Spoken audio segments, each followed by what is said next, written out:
शांति। आज की तारीख है 23/5/15 और आज की ज्ञान मुरली का शीर्षक है मीठे बच्चे अभी तुम संगम पर हो। तुम्हें पुरानी दुनिया से तल्लुक नाता तोड़ देना है, क्योंकि ये पुरानी दुनिया अब खत्म होनी है। प्रश्न है आज का, संगम की कौन सी विशेषता सारे कल्प से न्यारी है? उत्तर है, संगम की विशेषता है कि पढ़ते यहाँ हो और प्रारब्ध कहाँ पाते हैं? भविष्य में पाते हैं। सारे कल्प में बाबा कहते हैं कि ऐसी पढ़ाई नहीं पढ़ाई जाती जिसकी प्रारब्ध दूसरे जन्म में मिले। अभी तुम बच्चे मृत्यु लोक में पढ़ रहे हो, अमर लोक के लिए, और कोई दूसरे जन्म के लिए पढ़ता नहीं।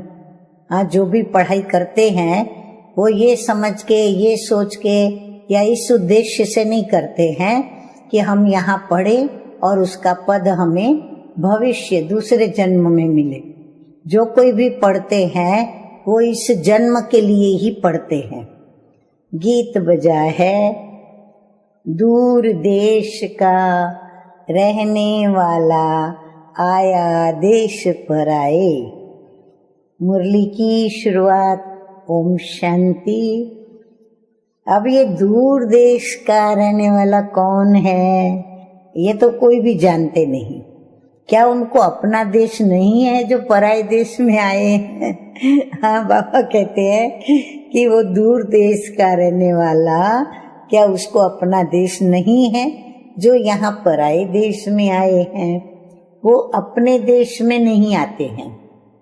ये रावण राज्य पराया देश है ना। क्या शिव बाबा अपने देश में नहीं आते हैं? अच्छा, रावण का परदेश कौन सा है और उनका देश कौन सा है? अपने देश की स्थापना करने आए हैं, अपने देश में खुद आते हैं। फिर बाबा ने एक दो से पूछा तो एक दो ने सुनाया। बाबा ने कहा, अच्छा, इस पर विचार सागर मंथन करना। अब ये बहुत समझने की बात है। रावण का पराया देश बताना बहुत सहज है। राम राज्य में कभी रावण आता नहीं। बाप को रावण के देश में आना पड़ता है, क्योंकि रावण राज्य को चेंज करना होता है। तो ये है संगम युग। वो सतयुग में भी नहीं आते, कलय युग में भी नहीं आते। तो फिर बाबा कब आते हैं? तो बाबा कहते हैं संगम युग पर आते हैं। तो ये राम का भी देश है, रावण का भी देश है। इस किनारे राम का, उस किनारे रावण का है, तो संगम है ना। अभी तुम बच्चे संगम पर हो, न इस तरफ हो न उस तरफ हो। अपने को संगम पर समझना चाहिए। हमारा उस तरफ तो तल्लुक नहीं है। बुद्धि से पुरानी दुनिया से तल्लुक तोड़ना पड़ता है। रहते तो यहाँ ही है, परंतु बुद्धि से जानते हैं कि ये पुरानी दुनिया ही खत्म होनी है। आत्मा कहती है कि मैं अभी संगम युग पर हूँ। बाप आया हुआ है और उनको खिवैया भी कहते हैं। तो अभी हम जा रहे हैं। कैसे? योग से। योग के लिए भी ज्ञान है और ज्ञान के लिए भी ज्ञान है। योग के लिए समझाया जाता है कि अपने को आत्मा समझो और फिर बाप को याद करो। अब ये भी तो ज्ञान है ना। ज्ञान अर्थात समझानी। बाप मत देने आए हैं, कहते हैं अपने को आत्मा समझो। आत्मा ही 84 जन्म लेती है। बाप बच्चों को ही विस्तार से बैठ समझाते हैं। अभी ये रावण राज्य खत्म होना है। यहाँ है कर्म बंधन, वहाँ है कर्म संबंध। बंधन दुख का नाम है, संबंध सुख का नाम है। अब कर्म बंधन को तोड़ना है।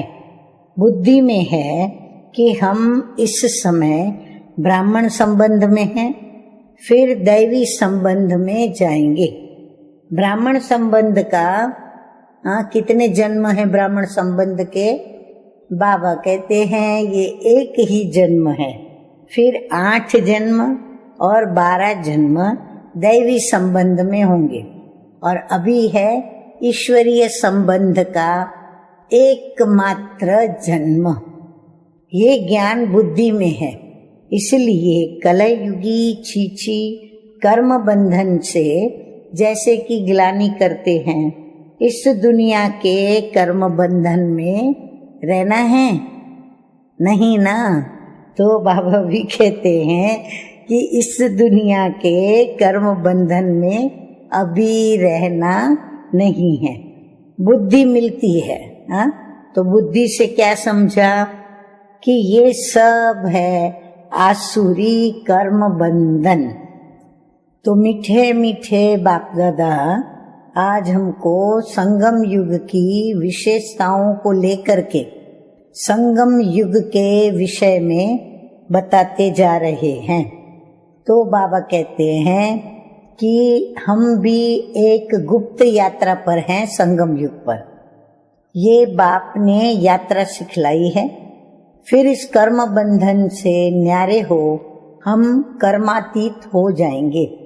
हाँ, ये राज की बात कि कर्मातीत स्थिति और कर्म बंधन से न्यारा होने का यही संगम का समय है। ये कर्म बंधन अब टूटना ही है।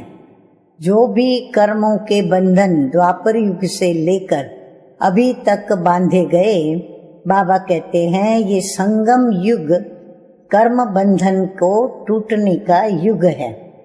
हम बाप को याद करते हैं कि पवित्र बन चक्र को समझकर चक्रवर्ती राजा बने। पढ़ रहे हैं, फिर उनका एम ऑब्जेक्ट और प्रारब्ध भी तो चाहिए ना। पढ़ाई करेंगे तो जरूर पढ़ाई के लिए हम पद की भी आशा करेंगे। तो तुम जानते हो कि हमको पढ़ाने वाला बेहद का बाप है, और बेहद के बाप ने हमको 5000 वर्ष पहले पढ़ाया था।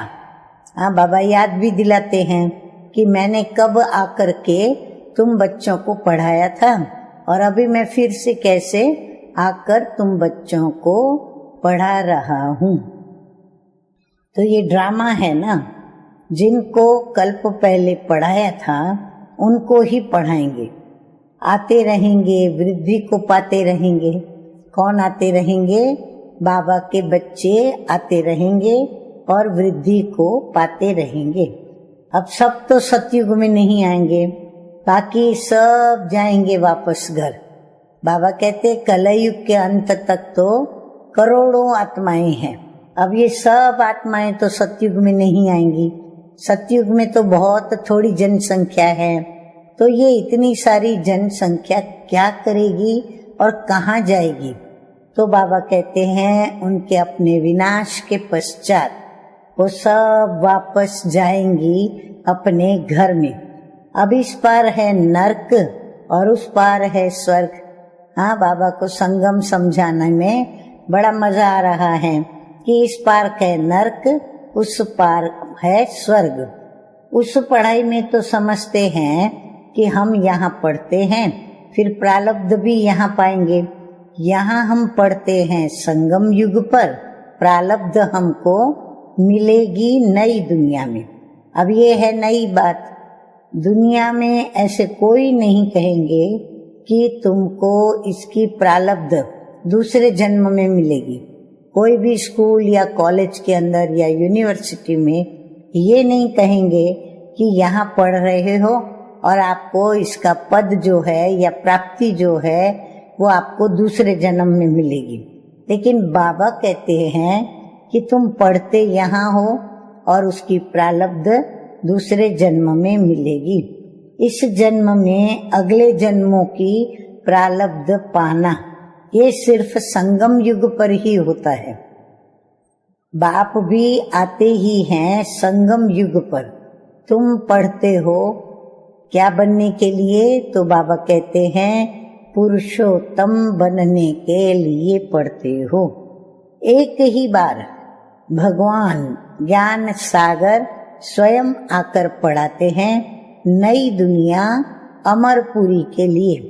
ये तो है कलयुग और मृत्यु लोक। हम पढ़ते हैं सतयुग के लिए, नरकवासी से स्वर्गवासी होने के लिए। ये है पराया देश और वो है अपना देश।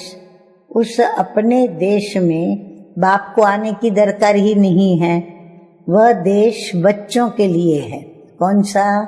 सतयुग का, नई दुनिया का स्वर्ग, वो है हमारा अपना देश। तो वो देश बच्चों के लिए ही है। वहाँ सतयुग में रावण का आना नहीं होता है।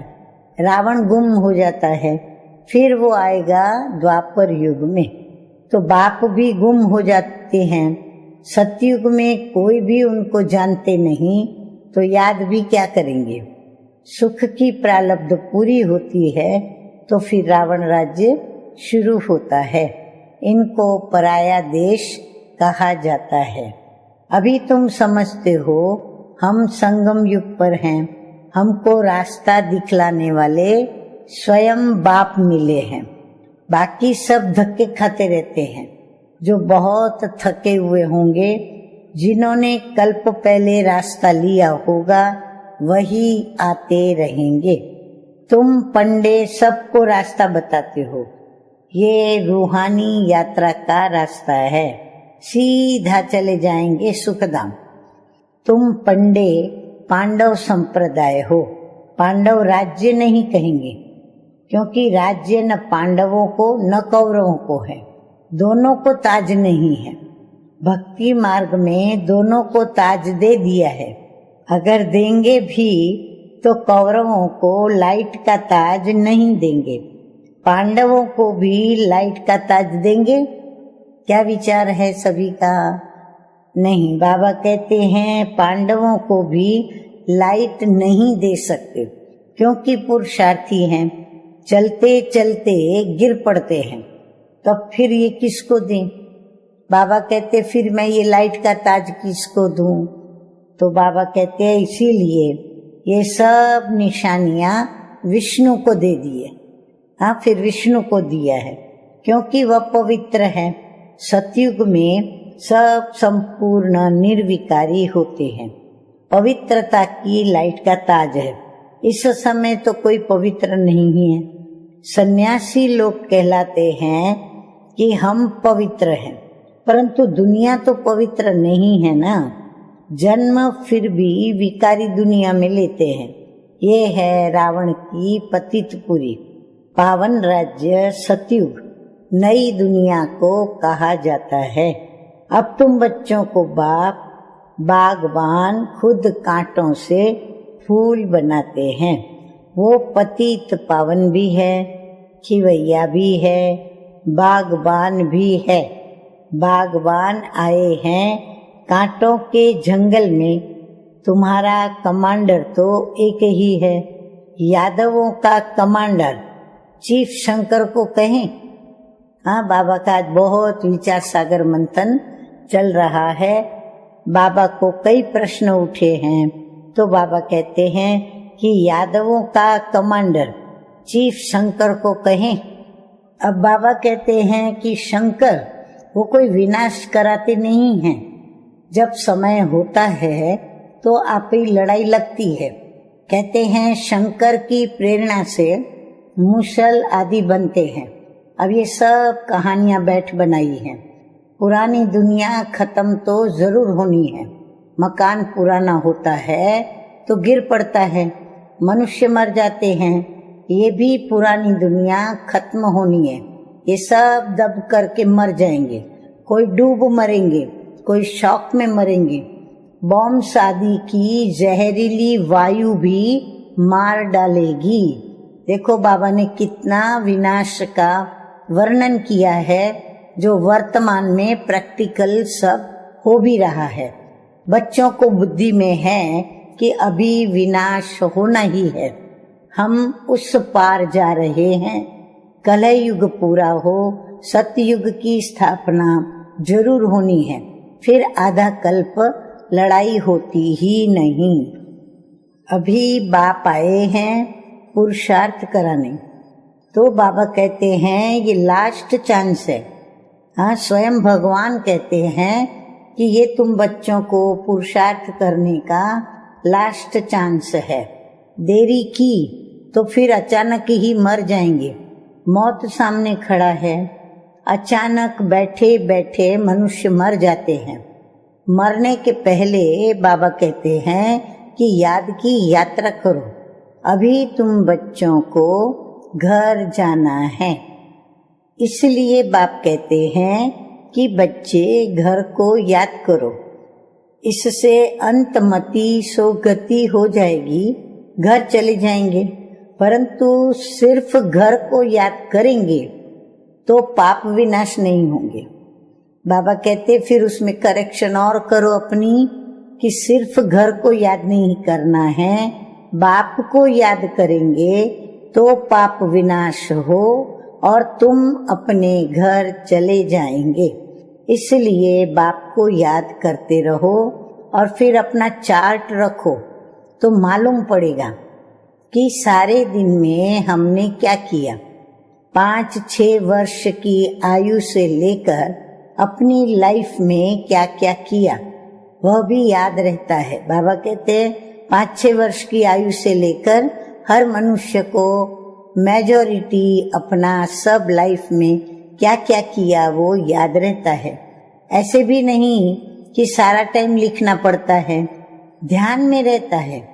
बगीचे में बैठ बाबा को याद किया, दुकान पर कोई ग्राहक नहीं है तो हम याद में बैठे रहें। अब बाबा युक्तियां बताते हैं कि कैसे चार्ट रखें अपना, तो कैसे बाबा को याद करें। तो बाबा कहते बगीचे में बैठ बाप को याद किया, फिर दुकान पर गए, कोई ग्राहक नहीं तो तब तक याद में बैठे रहे। अंदर में नोट रहेगा। अगर लिखने चाहते हो तो फिर डायरी रखनी पड़े। मूल बात है ही ये, हम तमो प्रधान से सतो प्रधान कैसे बने, पावन दुनिया के मालिक कैसे बने, पतित से पावन कैसे बने। बाप आकर के ये नॉलेज देते हैं। ज्ञान का सागर बाप ही है। तुम अभी कहते हो कि बाबा हम आपके ही हैं, सदैव आपके ही हैं।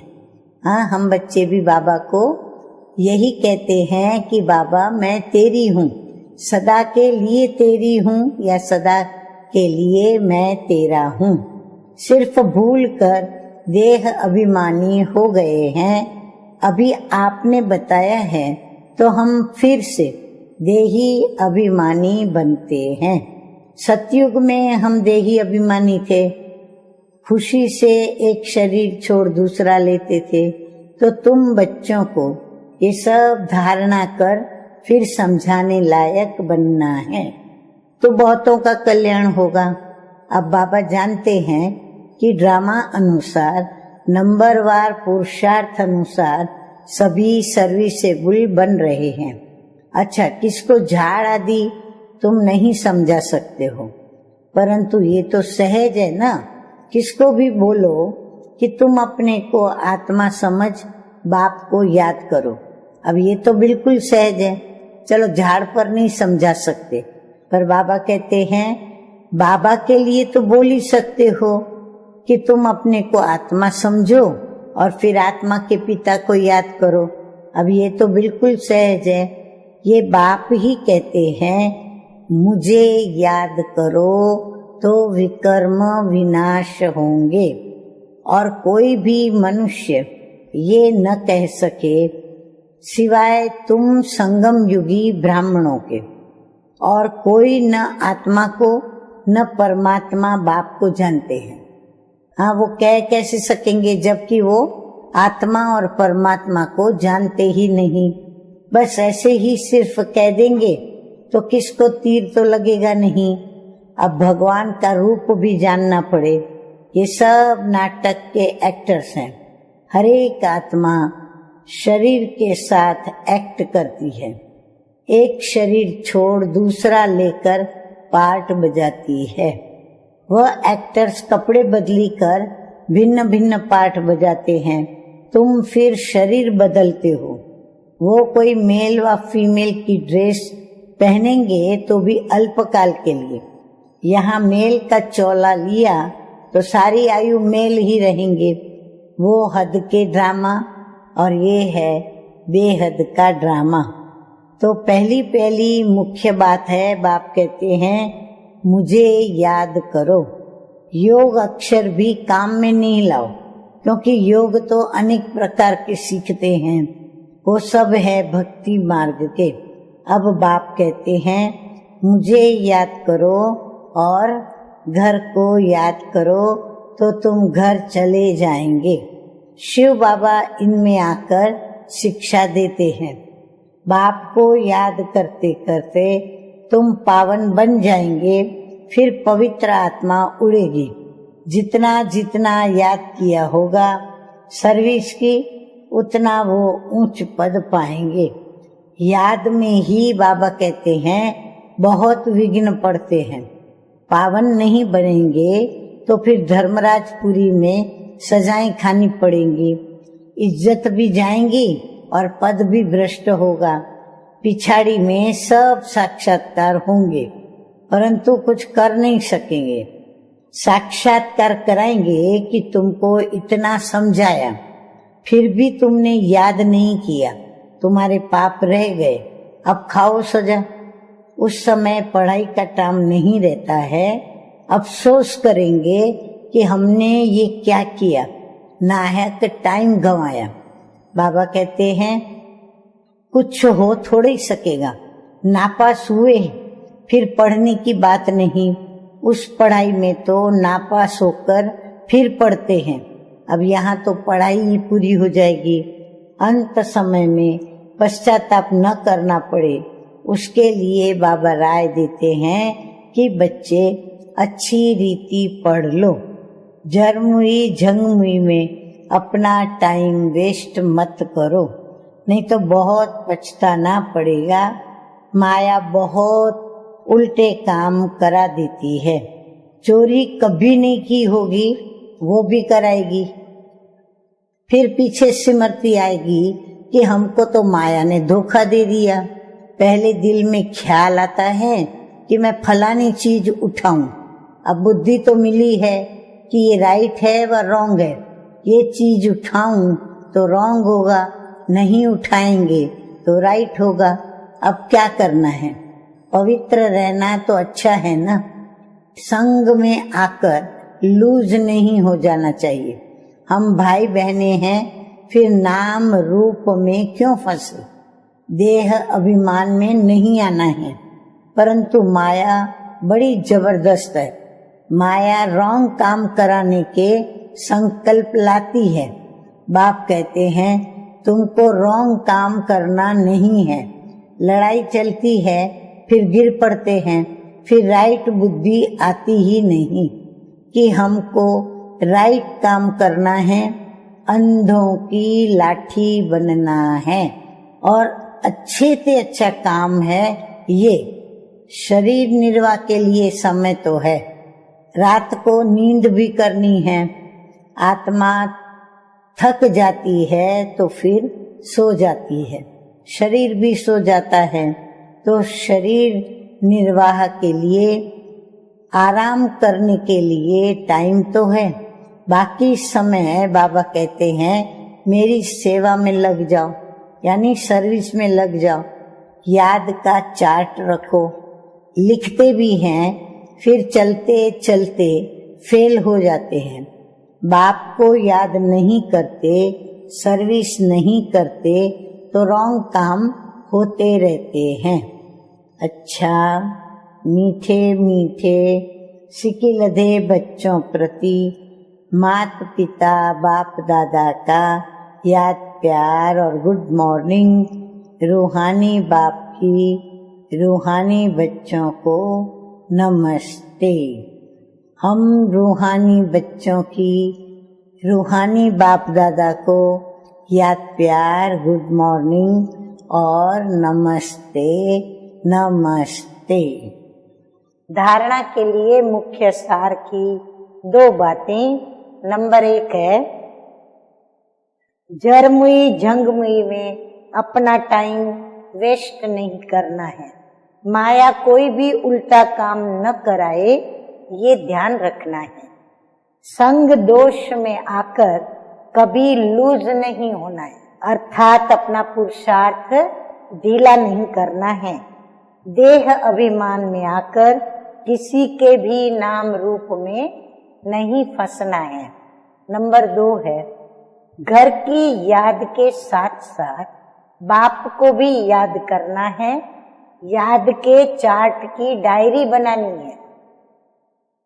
नोट करना है कि हमने सारे दिन में क्या क्या किया, कितना समय हम बाप की याद में रहे। वरदान है त्रिस्मृति स्वरूप का, 3 स्मृतियों के स्वरूप का तिलक धारण करने वाले संपूर्ण विजयी भव। मीठे मीठे बाबा कहते हैं, कौन सी वो 3 स्मृतियां हैं? एक है स्वयं की स्मृति, दूसरा बाप की स्मृति और तीसरा ड्रामा के नॉलेज की स्मृति। इन तीनों स्मृतियों में सारे ज्ञान का विस्तार समाया हुआ है। नॉलेज के वृक्ष की ये 3 स्मृतियां हैं। जैसे वृक्ष का पहले बीज होता है, उस बीज के द्वारा 2 पत्ते निकलते हैं, फिर वृक्ष का विस्तार होता है। ऐसे मुख्य है बीज बाप की स्मृति, फिर 2 पत्ते अर्थात आत्मा और ड्रामा की सारी नॉलेज, और इन तीनों स्मृतियों को धारण करने वाले स्मृति भव व संपूर्ण विजयी भव के वरदानी बन जाते हैं। स्लोगन है आज का, प्राप्तियों को सदा सामने रखो तो कमजोरियां सहज समाप्त हो जाएंगी। ओम शांति।